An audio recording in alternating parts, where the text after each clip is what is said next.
আসসালামু আলাইকুম ওয়া রাহমাতুল্লাহি ওয়া বারাকাতুহু। প্রিয় দিনী ভাই ও বোনেরা, কেমন আছেন সবাই? জি আলহামদুলিল্লাহ, আশা করি সকলেই ভালো আছেন। আজকে আপনাদের সামনে আরেকটি খুব সুন্দর একটি ঘটনা উপস্থাপন করতে যাচ্ছি। এই ঘটনাও একজন খ্রিস্টান ধর্ম থেকে মুসলমান ধর্মে কনভার্ট হওয়ার ঘটনা, এবং এই ঘটনার বিস্তারিত সে নিজের মুখে আপনাদের সামনে উপস্থাপন করেছে। ইনশাআল্লাহ আমরা হুবহু তার মুখ থেকেই শুনব। নিজ জীবনের পেছন ফিরে দেখা, এটা এখন আমার কাছে খুব মজার মনে হয়।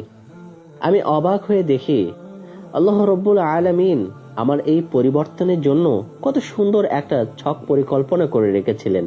আমি ভাবি আর সত্যই মনে হলে বলি সুবহানাল্লাহ। আমি আল্লাহ রব্বুল আলামিনের কাছে অনেক শুকরিয়া জানাই যে তিনি দয়া করে মায়া করে আমাকে এই বর্তমান অবস্থান নিয়ে এসেছেন। মাঝে মাঝে আবার মনে খুব দুঃখ হয় এই ভেবে, হায় আমি কেন জন্মগতভাবে মুসলমান হলাম না।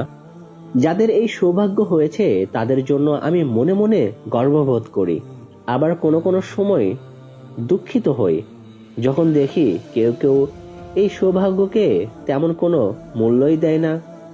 যাই হোক, আমি কেমন করে মুসলমান হলাম অথবা কেমন করে ইসলামের প্রতি আকৃষ্ট হলাম, ইনশাআল্লাহ এটা আপনাদের মনোভাব পাল্টাতে অথবা আপনাদের বিশ্বাসকে দৃঢ় করতে সাহায্য করতে পারে।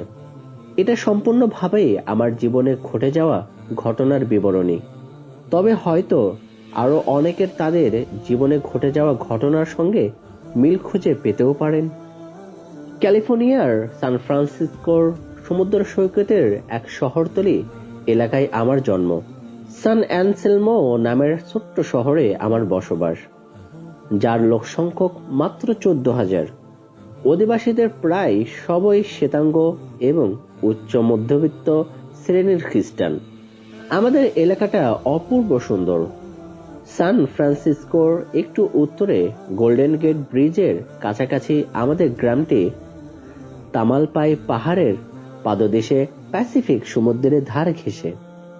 আমাদের গ্রামের সবাই আমরা একে অপরকে চিনি, জানি। কে রাস্তায় ব্যাট বল খেলে, কে সমুদ্রের খাড়ি থেকে ব্যাঙ ধরে অথবা ঘোড়ায় চড়ে পাহাড়ে বেড়াতে যায়, কিংবা সম্মুখের চাতালের গাছগুলিতে ওঠে, তা সবাই আমাদের জানা। আমার পিতা ছিলেন প্রেসবিটারিয়ান এবং মা ছিলেন ক্যাথলিক। পিতাকে আমি কোনোদিনই কোনো চার্চে যেতে দেখিনি এবং কোনো চার্চের সঙ্গে তার কোনো যোগাযোগই ছিল না। তবে আমার মায়ের আপ্রাণ চেষ্টা ছিল আমাদের ক্যাথলিক হিসেবে গড়ে তোলার। এজন্য তিনি আমাদের মাঝে মাঝে চার্চে নিয়ে যেতেন। ওখানে আমাদের যা করতে নির্দেশ দেওয়া হতো আমরা তা পালন করতাম ঠিকই, কিন্তু এসব কেন করছি বা কি এর ফলাফল তা আমরা জানতাম না।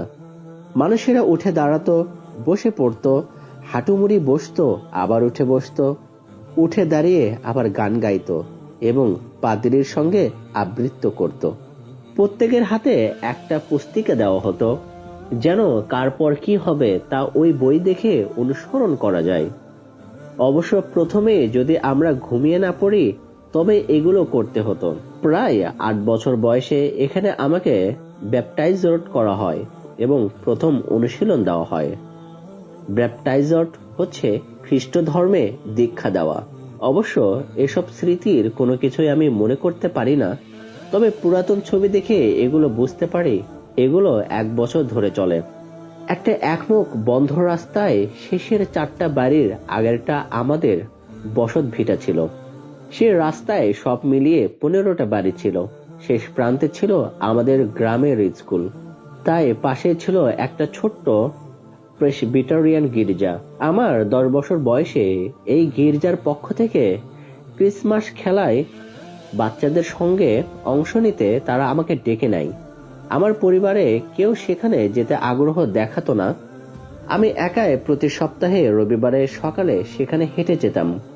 এতে প্রায় 30 জনের মতো 50 মানুষ অংশ নিতেন, কিন্তু তারা এত ভালো ছিলেন যে ওখানে আমাকে কখনো নিঃসঙ্গ মনে হতো না। এছাড়াও 3টি পরিবার আসতো যাদের বাচ্চারা আমার থেকেও ছোট ছিল। এখানে এই চার্চে আমি খুব সক্রিয় সদস্য ছিলাম। এভাবে আমি যখন ষষ্ঠ গ্রেডে উঠলাম তখন আমি বেবি সিটিং এর দায়িত্ব পালন করতাম। নবম গ্রেডে উঠে রবিবারের দিন স্কুলে পড়ানোর সময় মন্ত্রীর স্ত্রীদের বাচ্চাদের সামলাতাম। হাই স্কুলে আমার 4 জন বন্ধুদের সাহচর্যে চার্চের নবীনদের সামলানোর দায়িত্ব পালন করেছি। যদিও এটা একটা ছোট্ট দল ছিল, যাতে আমি, আমার 4 বন্ধু এবং একটি নবীন দম্পতি ছিলাম, কিন্তু এটা আমাদের জন্য সফল কার্যক্রম ছিল। শহরের অন্য প্রেসবিটারিয়ান চার্চের এই দলটায় প্রায় 100 বাচ্চা ছিল এবং তারা তাদেরকে আনন্দ ভ্রমণে মেক্সিকোতে পর্যন্ত নিয়ে যেত। তবে আমাদের ছোট্ট দলে আমরা বাইবেল পড়া, ঈশ্বরকে নিয়ে আলোচনা করা এবং দরিদ্রদের জন্য সাহায্য তহবিলে চাঁদা তুলে সন্তুষ্ট ছিলাম। আমরা বন্ধুরা মিলে ঐশ্বরিক বিষয় নিয়ে আলোচনা করতাম এবং আমাদের মনের মাঝে যে সমস্ত প্রশ্নের উদয় হতো সেসব নিয়ে, এমনকি যিশুর সময়ে যে সমস্ত লোক ছিলেন তারা কেউ স্বর্গে এবং কেউ নরকে যাবেন, তাদের মধ্যে যারা সৎ ছিলেন তারা যিশুকে না মানার কারণে স্বাভাবিকভাবেই নরকে যাবেন। এ সময় আমার গান্ধীর কথা মনে পড়ত এবং কিছু খারাপ স্বভাবের লোক যারা যিশুকে বিশ্বাস করতেন তারা কৃষ্ণ হওয়ার কারণে কেন স্বর্গে যাবেন সেটা বুঝতে পারতাম না। ভালোবাসা ও করুণাময় ঈশ্বরকে কেন যিশুর রক্তের বদলে মানুষের অপরাধকে ক্ষমা করতে হলো? কেন হযরত আদম আলাইহিসসালামের আদিম পাপ আমাদের সকলের পাপ হিসেবে গণ্য হবে? কেন ঈশ্বরের কথা বর্তমান বিজ্ঞানের কথার সঙ্গে, সিদ্ধান্তের সঙ্গে সঙ্গীতপূর্ণ নয়, মিলে না? যিশু কেমন করে ঈশ্বর হলেন এবং ঈশ্বর কেমন করে 3 রূপে বিরাজমান ইত্যাদি নিয়ে আলোচনা করতাম। আমরা নিজেদের ভেতরে এসব প্রশ্ন নিয়ে বিতর্ক করতাম, কিন্তু চার্চের পক্ষ থেকে কোনো সুদূরত্ব পেতাম না। আমাদেরকে শুধু বলা হতো, শুধু বিশ্বাস রাখো। উত্তর ক্যালিফোর্নিয়ার একটি প্রেসবিটারিয়ান গ্রীষ্মকালীন ক্যাম্পে অংশগ্রহণের বিষয়ে চার্চের তরফ থেকে প্রথম যখন আমাকে বলা হয়েছিল তখন আমার বয়স 10 বছর। এরপর থেকে 7 বছর ধরে প্রতি বছর আমি ওখানে গিয়েছি।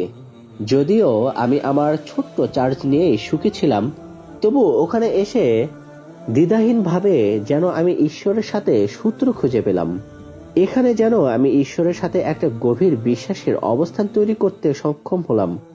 বেশিরভাগ সময়ই আমি বাইরে কাটাতাম, খেলাধুলা করতাম, নৌকা নিয়ে সমুদ্রে মাতামাতি করা এবং সাঁতার কাটা নিয়েই আমার দিন চলে যেত। খুব মজা হতো।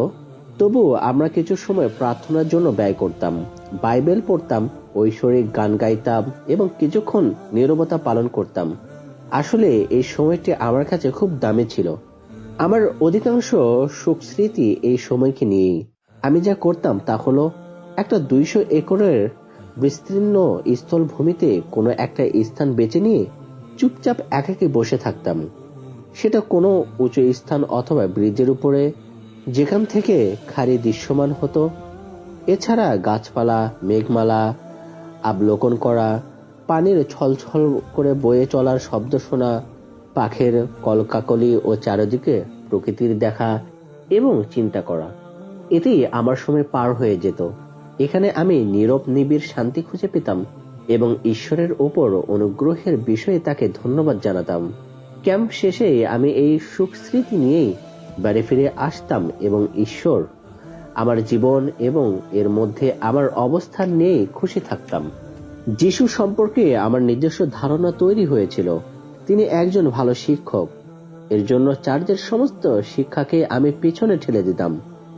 এখন পর্যন্ত আমি এই মতবাদে বিশ্বাস করি, তোমার প্রতিবেশীকে তোমার নিজের মতো ভালোবাসো, কোনো প্রাপ্তির প্রত্যাশা না করে, এবং তুমি যা দেবে তার বদলে তুমি কিছু পাবে এ প্রত্যাশা না রেখে। এজন্য আমি যতটুকু সাধ্যে কুলায় তা করার চেষ্টা করতাম। এভাবে আমি যখন 14তে পড়লাম তখন আমার প্রথম ছোট্ট একটা চাকরি জুটে গেল। প্রথম বেতনের চেক হাতে পেয়ে প্রথমে 25 শিলিং পাঠিয়ে দিলাম ফ্রস্টার পারিবারিক তহবিলে। তাদের নাম এখন অবশ্য বদলে গেছে। এই প্রতিষ্ঠানটি বিদেশে গরিব মানুষদের বাচ্চাদের সহায়তা দেয় আমেরিকান সহযোগিতাকারী প্রতিষ্ঠানের মাধ্যমে। আমার হাই স্কুলে 4 বছরের পুরা সময়ে আমি একটি মিশরীয় শরীফ নামক এক ছেলের সাহায্যকারী ছিলাম। আমি আমার প্রত্যেক মাসের বেতন পেলে সঙ্গে সঙ্গেই তার নামে নির্দিষ্ট কিছু টাকা পাঠিয়ে দিতাম। আমাদের মধ্যে পত্র যোগাযোগ ছিল, কিন্তু তার পত্রগুলো সবই আরবিতে লেখা। এখন সেসব চিঠিগুলোর দিকে তাকে অবাক হয়ে দেখি। সে মনে করত একজন বয়স্ক পুরুষ মানুষকে সে চিঠি লিখছে, তার চেয়ে মাত্র 5 বছরের বড় কোনো মেয়েকে নয়। তার যখন বয়স ছিল 9 বছর, তার পিতা মারা গিয়েছিলেন এবং তার মাতা অসুস্থতার জন্য কোনো কাজ করতে পারতেন না। আমার বয়সী তার একটা বোন এবং ছোট 2টি ভাই ছিল। আমার 16 বছর বয়সে তার একটা চিঠি পেয়ে আমি খুব উত্তেজিত হয়ে পড়লাম। তার বড় বোনের বিয়ে ঠিক হয়ে গেছে। অবাক হয়ে ভাবলাম, সে আমার বয়সী অথচ তার বিয়ে ঠিক হয়ে গেছে। আমার কাছে এটা একদম অবাক করার ব্যাপার বলে মনে হলো। এই হলো আমার জীবনের সাথে কোনো মুসলমানের প্রথম পরিচয়। এটাকে বাদ দিয়ে আমার হাই স্কুলে অন্যান্য আরো কিছুর সঙ্গে আমি জড়িত ছিলাম। সেন্ট্রাল আমেরিকান ছাত্রদের আমি ইংরেজিতে পাঠদান করতাম। ছাত্রদের সামাজিক দায়িত্ব নামীয় নিকারাগুয়ায় স্কুল ছাত্রদের এবং নেকিয়ায় গ্রামবাসীদের সাহায্য করার জন্য যে প্রতিষ্ঠানগুলো আছে তাতে আমি সাহায্য করতাম। পারমাণবিক যুদ্ধবিরোধী আন্দোলনেও আমি সক্রিয় ছিলাম এবং ফ্রান্সের ছাত্রদের আমি আমার বাড়িতে নিয়ে এসেছিলাম। পত্রমিতালিতেও আমি অংশ নিতাম এবং ফ্রান্স, জার্মানি, সুইডেন ইত্যাদি দেশে আমার পত্রবন্ধু ছিল। জুনিয়র হাই স্কুলেও আমরা যুদ্ধ বিধ্বস্ত শিশু চিলড্রেন অফ ওয়ার নামে একটি প্রতিষ্ঠান গড়ে তুলেছিলাম, যেখানে দক্ষিণ আফ্রিকা, গাজা এলাকা এবং গুয়াতেমালা সহ যুদ্ধাহত দেশসমূহের নবীন যুবকদের ডেকে আনতাম, তাদের কাহিনী শুনতাম এবং শান্তির জন্য আমাদের প্রচেষ্টা অব্যাহত রাখতাম। এদের মধ্যে একজন নিকারাগুয়ায় অধিবাসী ও একজন কৃষ্ণাঙ্গ দক্ষিণ আফ্রিকান মানুষকে আমি আমার বাড়িতে আশ্রয় দিয়েছিলাম। এ সময় আমি সান ফ্রান্সিসকোতে একটা স্বেচ্ছাসেবী প্রতিষ্ঠানে রিজুফি মেয়েদের ইংরেজি শেখাতাম। এর মধ্যে 2 জন ছিল ফাতেমা এবং মাইসুন। 2 জনে ছিল চীনা বিধবা, যাদের বাড়ি ছিল ভিয়েতনামে। এই 2 জনে ছিল পরবর্তী মুসলমান যাদের সঙ্গে আমার সাক্ষাৎ হয়েছে। যেহেতু তারা ইংরেজি প্রায় কিছুই জানতো না, সেজন্য তাদের সঙ্গে আমার তেমন কথাবার্তা হতো না। তারা যা পারত তা হলো প্রাণ খুলে হাসতে। বাইরের পৃথিবীর সঙ্গে এইসব অভিজ্ঞতাতেই আমার যোগাযোগ সীমাবদ্ধ ছিল এবং এর উপর ভিত্তি করেই সব শ্রেণীর মানুষ সম্পর্কে আমার একটা ধারণা গঠিত হয়েছিল। পুরা স্কুল জীবনে সময়কালে আমার মধ্যে এভাবে 2টো খুব দৃঢ় ধারণা জন্ম নিয়েছিল। একটা হচ্ছে ঈশ্বরের প্রতি দৃঢ় বিশ্বাস এবং অপরটি হলো বিভিন্ন দেশের মানুষের সঙ্গে ভাবের আদান প্রদানের মাধ্যমে সম্পর্ক স্থাপন। এরপর আমি যখন কলেজে অধ্যয়নের জন্য বাড়ি ছেড়ে ওরিগনের পোর্টল্যান্ডে এলাম, তখন এগুলো আমি আমার সঙ্গে নিয়ে আসলাম। প্রধান বিষয় হিসেবে বিদেশি ভাষাকে ফ্রেঞ্চ ও স্প্যানিশ আমার পাঠ্য বিষয় হিসেবে বেছে নিলাম, এই আশায় যে একদিন আমি রিফিউজি মানুষদের জন্য কাজ করতে পারবো অথবা দ্বিতীয় ভাষা হিসেবে ইংরেজি শেখাতে পারবো। এখানে এসে থাকবার জন্য যে কক্ষ পেলাম তাতে একজন ক্যালিফোর্নিয়ার, সে আমার বাড়ি থেকে 10 মিনিটের রাস্তা দূরে জন্ম ছিল, এবং একজন 29 বছর বয়সে জাপানি বদলি ছাত্রীকে পেলাম। তখন আমার বয়স 17 এবং এখানে কেউ আমার পরিচিত ছিল না। সুতরাং বাধ্য হয়ে বিভিন্ন কার্যক্রমের সঙ্গে আমি নিজেকে জড়াতে লাগলাম। এর মধ্যে প্রধান 2টো প্রতিষ্ঠান ছিল ক্যাম্পাস ক্রুসেডর ফর ক্রাইস্ট, যিশুর জন্য প্রাঙ্গণে সংগ্রাম, যেটা ছিল একটা খ্রিস্টীয় প্রতিষ্ঠান, এবং কনভারসেশন গ্রুপ। এই পরের দলটা আমেরিকার ছেলে মেয়েদের সঙ্গে বিদেশিদের ইংরেজি শেখার আয়োজন করে থাকে। ক্রুসেড ক্যাম্পাস গ্রুপটার সঙ্গে আমি আমার প্রথম পর্বের সময়টুকু কাটাতে মনস্থ করলাম। এর মধ্যে কিছু সংখ্যক সদস্য ছিলেন খুব ভদ্র এবং অমায়িক, তবে বেশিরভাগই ছিলেন গাম্ভীর্যপূর্ণ। আমরা প্রত্যেক সপ্তাহে ব্যক্তিগত অভিজ্ঞতার কথা শুনতাম এবং গান গাইতাম। প্রতি সপ্তাহে পোর্টল্যান্ডের কোনো না কোনো চার্চে বেড়াতে যেতাম। দেখতে যেতাম, কিন্তু কোনো চার্চে একটার সঙ্গে অপরটার মতের মিল হতো না এবং তা আমার ধারণার সঙ্গেও মিলত না।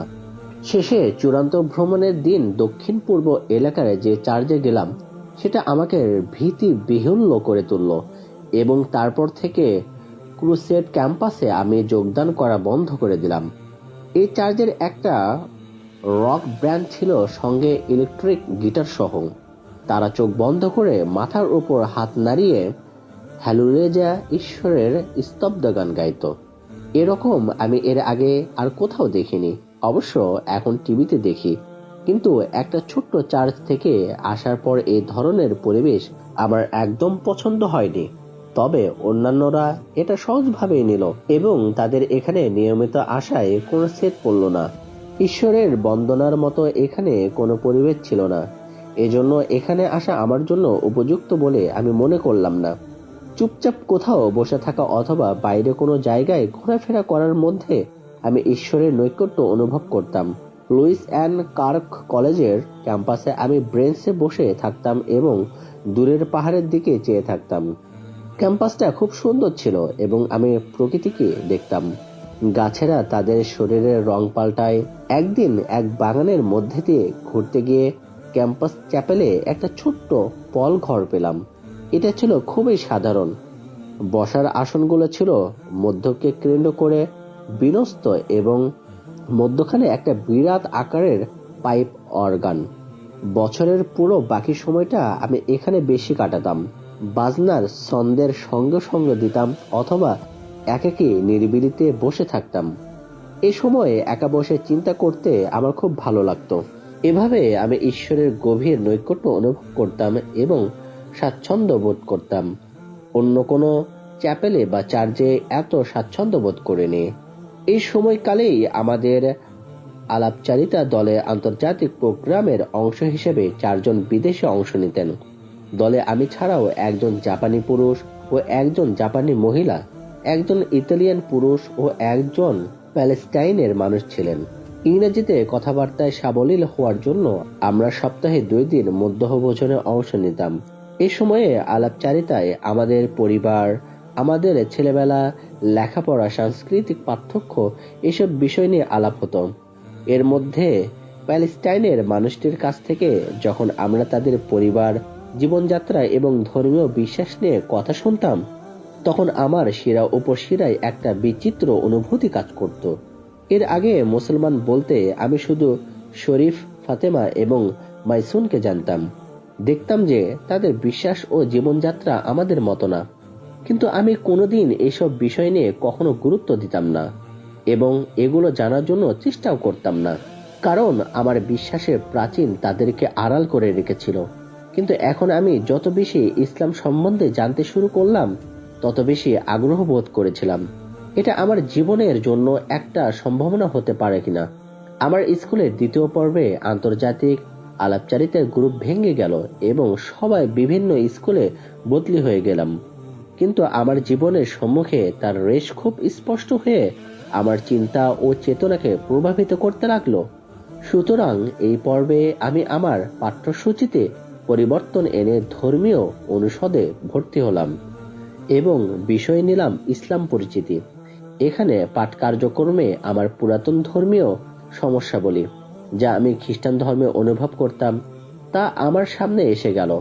যতই আমি ইসলাম সম্পর্কে জানতে লাগলাম, ততই আমার মনের গভীরে সংশয়গুলোর উত্তর পেতে লাগলাম। জানলাম আদমের আদি পাপের জন্য আমাদেরকে দায়ী করা হবে না। আদম স্রষ্টার কাছে পাপের জন্য ক্ষমা চাওয়ার আমাদের ক্ষমাশীল ঈশ্বর তাকে ক্ষমা করে দিয়েছেন, কিন্তু পাপকে ক্ষমা করার জন্য প্রতিদানে তিনি রক্ত নিতে পছন্দ করেন না। আমরা যদি আন্তরিকভাবে ক্ষমা চাই এবং নিজেকে সংশোধন করি, তবে ক্ষমার জন্য সেটাই যথেষ্ট। যিশু ঈশ্বর নন, বরং তিনি ঈশ্বরের অন্যান্য পয়গম্বরের মতোই একজন পয়গম্বর। তারা সবাই একই বাণী প্রচার করেছেন, শুধুমাত্র এক আল্লাহকে বিশ্বাস করতে হবে, তারই উপাসনা ও আনুগত্য করতে হবে। সে সঙ্গে তার পাঠানো জীবন বিধানকে স্বীকার করে সৎ জীবন যাপন করতে হবে। এসব জানার মাধ্যমে আমার অতীতের সব প্রশ্নগুলোর উত্তর, এমনকি যিশু ও তৃত্ববাদ সম্পর্কীয় প্রশ্ন, সবই ঈশ্বর, সবই মানুষ অথবা দুটোরই একটা মিশ্রণ, সেগুলো জানা হয়ে গেল। ঈশ্বর ন্যায়পরায়ণ এবং সঠিক বিচারক। তিনি কাউকে পুরস্কার বা শাস্তি তাদের নিজ কাজের ভিত্তিতে দেবেন এবং এ বিষয়ে কোনো পক্ষপাতিত্ব করা হবে না। এভাবে আমি আমার শিক্ষাকে পূর্ণাঙ্গ হিসেবে পেয়ে গেলাম, যে শিক্ষা আমার হৃদয় মনকে স্পর্শ করলো। এই শিক্ষাকে আমার স্বাভাবিক মনে হলো, যার মধ্যে কোনো বৈপরীত্য এবং সংশয় নেই। এতদিন আমি এই জিনিসই খুঁজছিলাম এবং আমার বিশ্বাসকে আমি এই শিক্ষার মধ্যে সম্পৃক্ত করতে সক্ষম হলাম। সেই গ্রীষ্মকালে আমি আমার সমুদ্র তীরবর্তী বাড়িতে ফিরে এলাম এবং ইসলাম সম্পর্কে আমার লেখাপড়া চালিয়ে যেতে লাগলাম। সমস্ত লাইব্রেরিতে আমি এর উপরে বই খুঁজতে লাগলাম এবং আমার বন্ধুদেরও এই বিষয়ে বলতে লাগলাম। তারা সবাই ঐশ্বরিক চিন্তা ভাবনায় বেশি এগিয়ে ছিলেন এবং প্রকৃত সত্যের সন্ধানে নিয়োজিত ছিলেন। তাদের অধিকাংশই প্রাপ্য দেশীয় ধর্মের মধ্যে বিশেষত বৌদ্ধ ধর্মে সত্য খুঁজছিলেন। তারা আমার বিশ্বাসের সফলতায় এজন্য খুশি হলেন। আমি আমার বিশ্বাসের বস্তু খুঁজে পেয়েছি।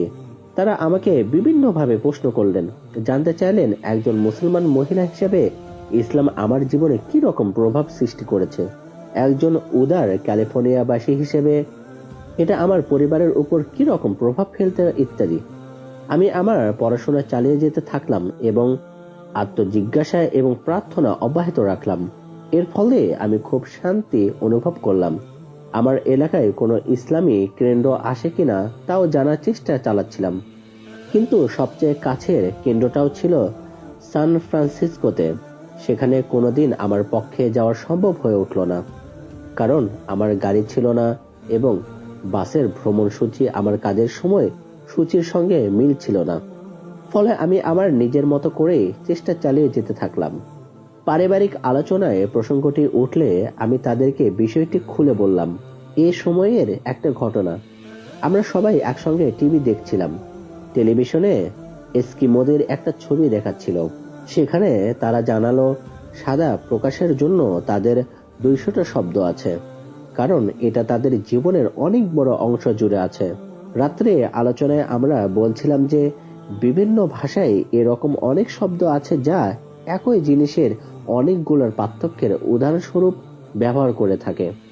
আমার বাবা বললেন, আমেরিকাবাসীরা অর্থ কুড়িকে এরকম অনেক শব্দ মিলে বুঝিয়ে থাকে, যেমন মানি, ডগ, ব্রেড ইত্যাদি। সঙ্গে সঙ্গে আমি বললাম, বাবা শোনো, মুসলমানরা আল্লাহর নামে বিভিন্ন গুণবাচক 90টা নাম ব্যবহার করে, কারণ এটা তাদের কাছে তেমনই গুরুত্বপূর্ণ। ছুটির শেষে আমি লুইস অ্যান্ড ক্রাকে ফিরে এসেই প্রথমে যে কাজটা করলাম সেটা হলো পোর্টল্যান্ডে একটি মসজিদ খুঁজে নিয়ে তাদের সঙ্গে যোগাযোগ করলাম। কোনো একজন আমেরিকান মুসলমান মহিলার ঠিকানা দিতে বললাম, যার সঙ্গে যোগাযোগ করতে পারি। তারা একটি মুসলিম মহিলার নম্বর দিল। সেই সপ্তাহে আমি ওই মহিলার বাসায় সাক্ষাৎ করতে গেলাম। আমার সঙ্গে অল্প কিছুক্ষণ কথা বলেই সে বুঝে গেল আমি এর মধ্যে প্রকৃত বিশ্বাসী বনে গেছি। আমি তাকে বললাম আমি একজন মুসলমান মহিলার খোঁজ করছিলাম, যিনি আমাকে মুসলমান মহিলা হিসেবে কিভাবে জীবন কাটাতে হবে তার দিক নির্দেশনা দিয়ে এবং পদ্ধতিগুলো শিখিয়ে দিতে পারেন। যেমন ধরুন নামাজ। আমি অবশ্য এর মধ্যেই এইসবগুলো বইতে পড়েছি, কিন্তু বইতে এগুলো আমি সঠিকভাবে বুঝতে পারিনি। আমি চেষ্টা করেছি এবং ইংরেজিতেও পড়েছি, কিন্তু আমি জানি এটা সঠিক হয়নি। তখন সেই মহিলা আমাকে ওই রাত্রেই একটা আকিকা অনুষ্ঠানে যোগদানের জন্য দাওয়াত করলেন। আমাকে সঙ্গে নিয়ে সেই মুসলিম মহিলা রাত্রে সেই বাড়ির অনুষ্ঠানে নিয়ে গেলেন। সেখানে সবাই আমাকে এত সহজভাবে নিলেন যে আমি খুব স্বাচ্ছন্দ্য বোধ করলাম। সেখানে কয়েকজন বোনের সম্মুখে আমি কালেমা শাহাদত পাঠ করলাম। কেমন ভাবে নামাজ পড়তে হয় আমাকে তারা তা শিখালেন। তাদের মধ্যে অনেকগুলো আমেরিকান মুসলমান মহিলারাও ছিলেন। তারা তাদের নিজের বিশ্বাস নিয়েও কথা বললেন। রাত্রে যখন আমি ফিরে এলাম তখন আমার মনে হলো আমি একটা নতুন জীবন শুরু করেছি। তখন আমি সেই আন্তর্জাতিক হোস্টেলে থাকতাম এবং সত্যি বলতে গেলে মুসলিম সমাজ থেকে সম্পূর্ণ বিচ্ছিন্ন এবং একাকী হয়ে গেলাম। ওখান থেকে যেখানে মসজিদ অবস্থিত এবং যেখানে অধিকাংশ মুসলমান মহিলার সঙ্গে আমি যোগাযোগ করেছিলাম তার সঙ্গে 2 বার বাস পাল্টাতে হয়। এর ফলে যে মুসলমান মহিলার সঙ্গে আমি যোগাযোগ করেছিলাম তার সঙ্গে আমার যোগাযোগ বিচ্ছিন্ন হয়ে পড়ল। আমি আমার স্কুলে সম্পূর্ণ একা হয়ে গেলাম এবং নিজের ঈমান নিয়ে চলতে থাকলাম। এর মধ্যে 2 থেকে 1 বার আমি মসজিদে গিয়েছি, কিন্তু সময় ঠিক না হওয়ায় সফল হতে পারিনি। আমি সেখানে জুম্মা পড়ব বলে ঠিক করে যখন ওখানে গেলাম তখন দেখলাম সমস্ত বিল্ডিং জুড়ে প্রচন্ড পুরুষ মানুষের ভিড় মসজিদে। পরে আমি লাইব্রেরি থেকে বই আনতে গিয়েও একই পরিস্থিতিতে পড়লাম। পরে আমাকে জানানো হলো মেয়েদের আসার জন্য নির্দিষ্ট সময় ঠিক করা আছে। শনিবার বিকালে মেয়েরা আসে, সুতরাং শনিবার বিকাল ছাড়া অন্য সময় এলে তাদের সঙ্গে দেখা হবে না। এতে আমি কিছুটা হতাশ এবং দ্বিধাগ্রস্ত হয়ে পড়লাম। তবুও আমি আমার বিশ্বাস ও পড়াশোনা নিজের মতো করেই চালাতে লাগলাম। কালেমা শাহাদত পাঠ করার 6 মাস পর আমার জীবনে প্রথম রমজান মাস এলো। হিজাব পরা নিয়ে আমি কিভাবে কি করব তা ঠিক বুঝতে পারছিলাম না। তবে আমি এর মধ্যেই আমার পোশাক আশাক পরিমার্জিত করে নিয়েছি এবং একটা রুমাল স্কার্ফ ঘাড়ের উপর রাখতে শুরু করেছি। পরে যখন আমি সে মুসলমান বোনের কাছে গেলাম তখন তিনি শিখিয়ে দিলেন এখন আমাকে যা করতে হবে তা শুধু ঘাড়ের উপর রাখা স্কার্ফের এক প্রান্ত মাথার উপর দিয়ে মুড়িয়ে রাখতে হবে। এতেই আমি ইসলামী পোশাকে সজ্জিত হয়ে যাব। প্রথমে এ বিষয়ে আমার মধ্যে জড়তা ছিল। আমি তো আমার বিশ্বাসে এখনো পোক্ত হইনি, কিন্তু ইসলামী পোশাক পরে মেয়েদের এত বেশি ধার্মিক এবং মহত্ব লাগছিল যে তা বলার না। যাই হোক, প্রথম রমজান এলো, আমার সব দ্বিধা সংকোচ দূর হয়ে গেল এবং প্রথম দিনই আমি হিজাব পরে ক্লাস করতে গেলাম। আলহামদুলিল্লাহ, তারপর থেকে আজ পর্যন্ত এটা আমার থেকে একদিনও ছোটেনি। রমজান মাস এসে আমাকে এমন সাহসী করে দিল যে আমি এখন একজন সাহসী মুসলিম মহিলা বনে গেলাম এবং যে কারো যে কোনো প্রশ্নের উত্তর দিতে আমি তৈরি ছিলাম। যা হোক, প্রথম রমজানে আমার নিজেকে খুব একা এবং নিঃসঙ্গ মনে হচ্ছিল। কোনো মুসলমান পরিবার থেকে আমাকে ডেকেও নেওয়া হলো না। রোজার জন্য আমার স্কুল নির্দিষ্ট খাদ্যসূচি প্রযোজ্য নয়, এজন্য আমার খাদ্য সময় হিসেবে সময়সূচি নির্ধারণ করে নিতে হলো। সে সময় যেহেতু ডাইনিং হল খোলা থাকবে না, এজন্য স্কুল কর্তৃপক্ষ আমাকে 2 বারের খাদ্যের 2টি ব্যাগ এক সময়ে দিতে রাজি হলো। ফলে প্রত্যেক দিন সন্ধ্যার ঠিক আগে আমি একাকী রান্নাঘরে গিয়ে তার পেছনে অবস্থিত বিরাট রেফ্রিজারেটরের সামনে থেকে আমার খাদ্য হিসেবে বরাদ্দ পাওয়া 2টি খাবার প্যাক, একটা ইফতার ও অপরটা সেহরির জন্য নিয়ে আমার রুমে ফিরে আসতাম এবং একাকী খেতাম। 2টি ব্যাগে একই খাবার থাকতো, একটা দই, এক টুকরো ফল, বিস্কিট এবং সঙ্গে একটা ডিম অথবা টুনা মাছের সালাদ স্যান্ডউইচ। এটা ছিল পুরো মাসের প্রত্যেক দিনের জন্য। এর কোনো পরিবর্তন ছিল না। আমি একা একাই রুমে বসে খেলাম। তবে আমার জীবনে আমি এত বেশি স্বাদ আর কোনো সময়ই পাইনি।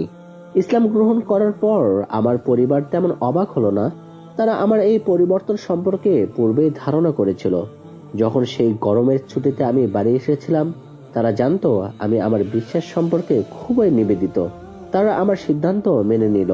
অবশ্য এর পূর্বেও তারা আমার ব্যাপারে এমনই মনোভাব দেখিয়েছে, যেহেতু তারা জানতো আমি যা করি তার মধ্যে সততা, নিষ্ঠা এবং গভীর বিশ্বাস জড়িয়ে আছে। যদিও তারা হয়তো তাতে অংশগ্রহণ করত না, তার মানে এই না যে তারা খুবই উদার মনের ছিলেন।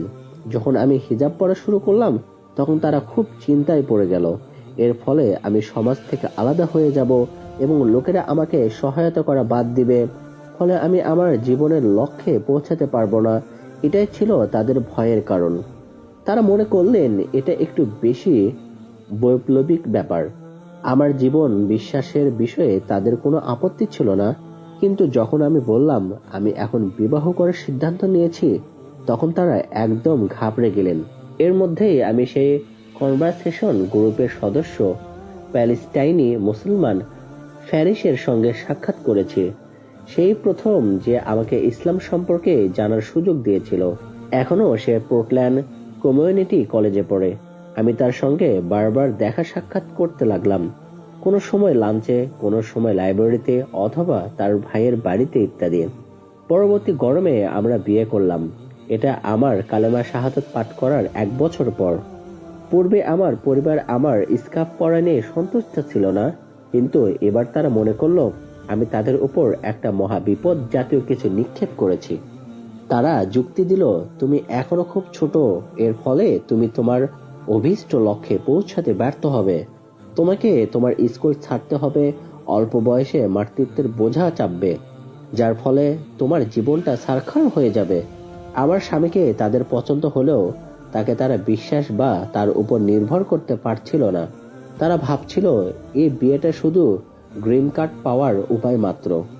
এসব নিয়ে মাসের পর মাস আমাদের পরিবারে অশান্তি চলতেই থাকলো। আমি আমার সিদ্ধান্তে অটল থাকলাম।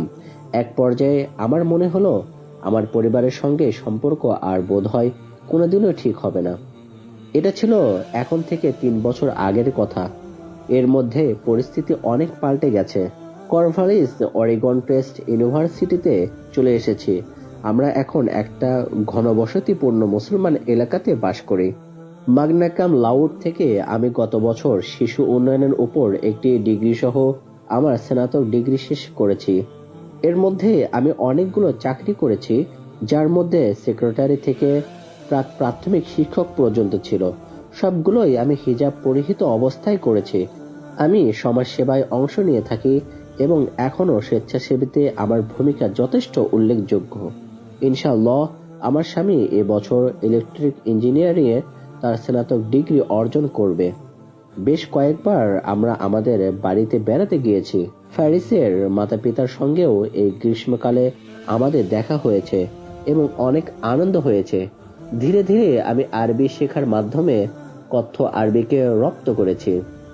আমার পরিবার পরিজন এই সব কিছুই দেখেছেন এবং তারা বুঝতে পেরেছেন আমি আমার জীবনকে ধ্বংস করিনি। তারা এত দেখেছেন দুঃখ ও বেদনার পরিবর্তে ইসলাম আমাকে কত বড় শান্তিতে রেখেছে। তারা এখন গর্বের সঙ্গে স্বীকার করে ইসলাম আমাকে সত্যিকারের সুখ ও শান্তি দিয়েছে। সংসারে আমাদের সম্পর্ক এখন স্বাভাবিক হয়েছে। ইনশাআল্লাহ সামনে মাসেই আমরা তাদের বাসায় বেড়াতে যাব, এটা তারা প্রত্যাশা করছে। পেছনে ফিরে তাকালে আজ আমি সত্যিকার ভাবে আল্লাহ রব্বুল আলামিনের কাছে আমার কৃতজ্ঞতা না জানিয়ে পারছি না। আল্লাহ রব্বুল আলামিন কেমন করে আমাকে এখানে নিয়ে এলেন, যেখানে আজ আমার অবস্থান। নিজেকে আমার ভাগ্যবতী বলে মনে হয়। আমার জীবনের সবগুলো সুখের রাস্তা যেন এসে মিলিত হয়েছে একই শৃঙ্খলায়, ইসলামের মধ্যে। আলহামদুলিল্লাহ রব্বুল আলামিন। সমস্ত প্রশংসা ওই মহান রব্বুল আলামিন তাবারক তাআলার জন্য। সম্মানিত হাজিরিন, দেখুন একজন অমুসলিম বোনের কাছেও ইসলাম কতটা শান্তিপূর্ণ ও স্বাভাবিক একটি ধর্ম, যা তাকে সব সময় শান্তি দিয়েই চলেছে। আর আমরা মুসলমান ঘরে জন্ম হয়েও আমরা ইসলামটাকে এইভাবে প্রাধান্য দিয়ে থাকি না। এটা আমাদের দুর্ভাগ্য, আমাদের পোড়া কপাল। তাই আসুন আল্লাহ তাআলা আমাদেরকে এইসব কিছু থেকে শিক্ষা নিয়ে ইসলামকে আরো শক্ত করে ধরার তৌফিক দান করুন। আমিন। ওয়া আখিরু দাওয়ানা আলহামদুলিল্লাহি রাব্বিল আলামিন। আসসালামু আলাইকুম ওয়া রাহমাতুল্লাহি ওয়া বারাকাতুহু।